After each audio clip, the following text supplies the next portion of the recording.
The following is a fan-based discussion. All materials discussed are property of Toei Inc., Bandai, and Saban Entertainment. Welcome everybody back to another episode of In Comparison. If you just finished watching our Kakuranger review, which we put up last week, I'm guessing you'll definitely end up enjoying this episode where we end up comparing it to Mighty Morphin Power Rangers Season Trace. And a little bit of Mighty Morphin Power Rangers, the 1995 movie. And the Alien Rangers, because, you know. And the Alien Rangers. And also, if you haven't seen our review of the 1995 Power Rangers movie, what are you doing? Go do that right now. It's fun. It is fun. You talk about Ivan News for like 20 minutes. It's true. He's the best part of the movie. Now, let's go ahead and start off with these character verses. Oh, fun. Or I guess comparisons. Because this time we have three. For some of them. Yeah. For Red, we're starting off with Red. We're not starting off with the actual leader. Of course, we could. We have Rocky versus Sasuke versus Aruko, the Red Alien Ranger. Rocky didn't have a character. Rocky still didn't have a character. Yeah, but neither did anybody else in this list we have, really. I mean, Sasuke, he was the field leader. He took charge of a lot of things, but I really don't remember anything about Rocky. And of course, I don't remember anything about Aruko for the 10 plus 1 episode that he was there. Because, you know, he was in Red. Oh, yeah. Forever Red. Sasuke wasn't having to get it for me because it's just like, we really had a lot more time to really get to know him. We didn't get to know him as much, but we saw his growth. Fair enough. Because he started off as that idiot who opened the door. But, and to be fair, at least no one else got demoted to blue. It's true, he did get demoted. Now this one, I'm going to change our list just a little bit. Oh no. Because we have Kat. This is her first season where she's an actual ranger. But she wasn't the leader of the team. So we have Kat versus Tsuruhime versus Tommy versus Delphi. So it's like the four of them. Because Tommy was the leader and Tommy's the White Ranger. Yeah. So we can really more label this down to just Kat. Kat started off evil, and she wasn't anymore. Did she? Yeah, she started off as like a literal cat before Rita Repulsa turned her into a person. Oh, yeah. But Rita's weird. Rita's very weird. Delphine, she was the leader of their team. I remember a little bit more about her. She did take charge a lot more. Yeah. But in regards to like Tsuruhime versus Tommy, that's a tough one. I'm going to have to give it to Tsuruhime. Because the growth. Because the growth of her character, the character arc that she had with her dad. I'll give it to her as a character. I still give it to Tommy as a leader. I think because he's already had experience leading these people, yeah. I think he made a better leader. Yeah. But once again, we cannot beat Tommy guns. Yeah. I had to go, to Tsuruhime, at the beginning of the show, they mentioned this in Kakuranger as well. They didn't really like each other that much. No. But they really gathered around, especially around her, with everything with her father. Yeah. So, I do have one comparison for we did not put on our little list that I wanted to talk about when we're done. Okay. When we're done with the characters. Okay. But yeah, I have to get to Tsuruhime just a little bit more on that, and she's I empathize with her a lot more. Yeah, I can understand that. Next, Blue. We have Billy versus Saizo versus Sestro. Go on to give it to Billy. I'm gonna spoiler alert for the rest of the list. The Alien Rangers don't win. Ever. Yeah, I mean they're there, but they were there for 10 episodes, and 1 episode was the other. So Billy, moving on. I mean Billy and Saizo they're both great characters, but this is like that final growth that we get with Billy. And because after this, Billy won't be a ranger anymore. Yeah, and for various reasons. But moving on to Yellow, Aisha versus Sekai versus Tadius. We're going to say that's his name. I'm going to go on a limb and say you're going to give it to Aisha. Yeah. Called it. Aisha was just fun. Sekai was just, you like girls and food. There was that one episode when they got turned into kids, and all the Rangers get sent to the cops because, they're unaccompanied minors, they're unaccompanied children, and they're just sitting in the goddamn police office on a bench, and Aisha just goes, I hate this. And I'm sitting here like, yes, you are everything. so much. She was legitimately every feeling at one time that I've ever felt in my life. I hate this. It was great. I was here like, you just embodied everything. Yes, Aisha, that's all you have to do. That's why she wins. That's why she... I mean, yeah, it was her as a kid, but I mean, come on. That was just hilarious. Next. I hate this. Okay, so this one's going to be a little bit harder. Adam versus Jiraiya versus Corcus. Voices. Corcus. Corcus is no. He exists. He's there. But Adam and Jiraiya. I feel like Jiraiya was a more fun character. Yeah. Because he was an American in a Japanese Sentai. Yeah. One, hilarious. Two, watching him learn Japanese and everything was... And those couple episodes where he had to fight his master, who he finds out killed his father. Yeah.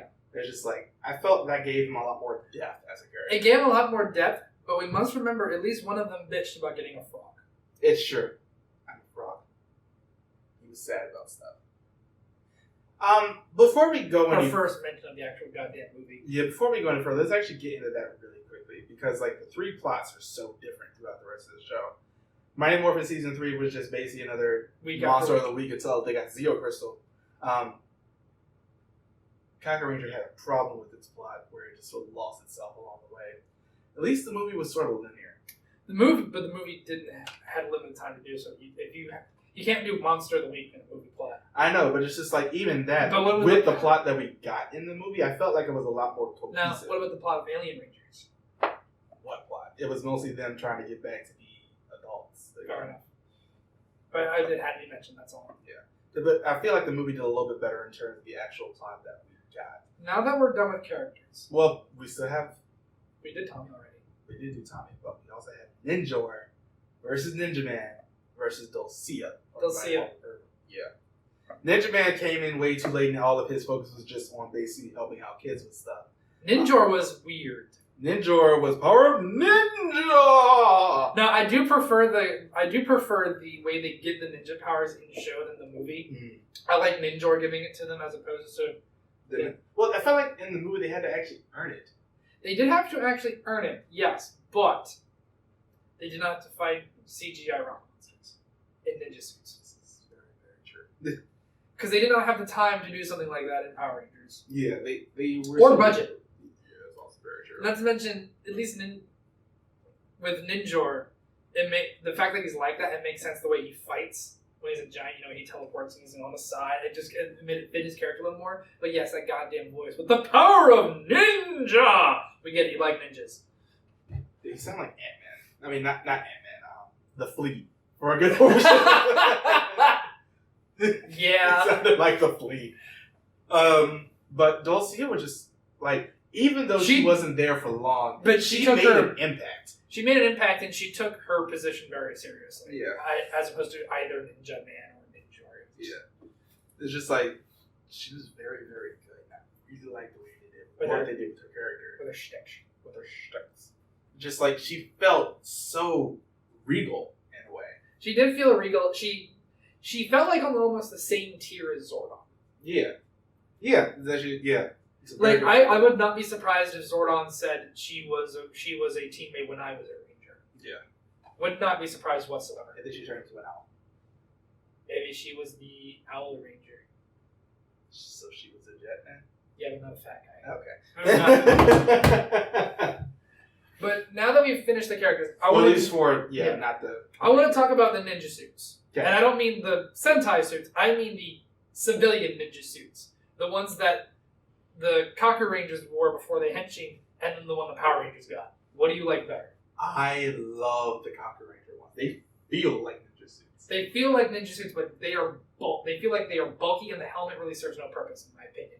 Well, I feel like for those, they have a lot of like actual ninja weapons. Like they have the shurikens and the grappling hooks. Like they have a lot of things. I think on them in that function, Ninja would have. Kakuranger, I think in fashion, Power Rangers, they are better to look at. The Power Rangers do look great. I mean, to be fair, the Kakuranger ones were basically just all black, or in Tsuruhime's case, white, with like just a splash of the color. Or in Jiraiya's case, it was just legitimately all black. But I feel like I like the mask with the Power Ranger when they can close it up and not show their face. We'll put pictures and everything. The only thing that is terrifying. Yeah.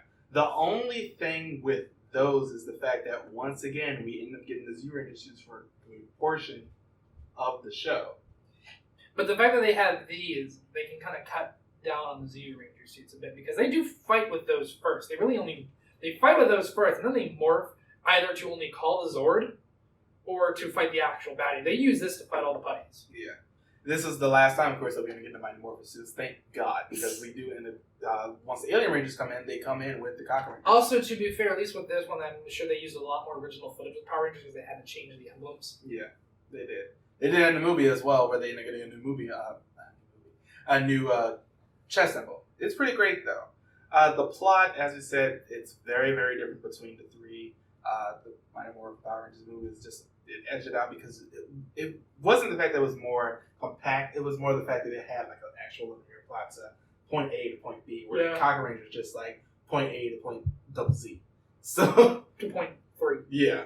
But let's get into these villains. We're going to get introduced to some new ones in Mighty Morphin Power Rangers Season 3 with Rito Repulsa versus Junior. Junior win. Junior was scary.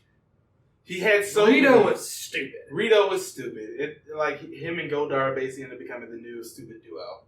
And along with everything. Until I think the end of Turbo. Yeah. Oh yeah. We'll talk about that.